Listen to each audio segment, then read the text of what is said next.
Samantala, sa laot naman, nag-Noche Buena ang ilang humabol na pasahero sa Batangas Port. At live mula sa Batangas City may unang balita.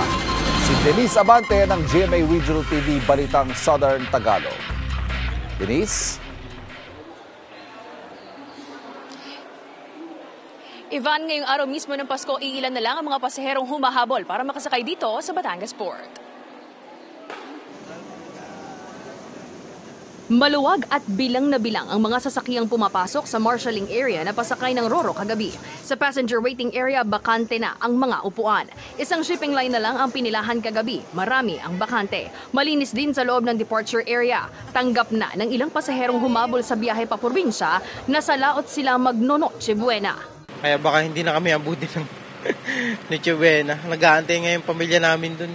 Okay lang po, importante makakauwi pa rin naman po kami sa amin. Tiniyak ng shipping company na makakasakay rin sila ng barkong Pacalapan City at Abra de Ilog. Kaunti man ng mga pasahero hindi niluluwagan ang pagbabantay ng mga otoridad sa pantalan.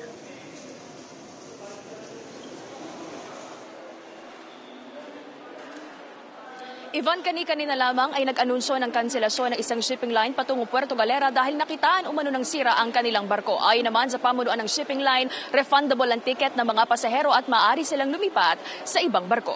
Yan muna latest mula rito sa Batangas Port. Balik sa iyo, Ivan. Maraming salamat. Merry Christmas, Denise Abante ng GMA Regional TV, Balitang Southern Tagalog.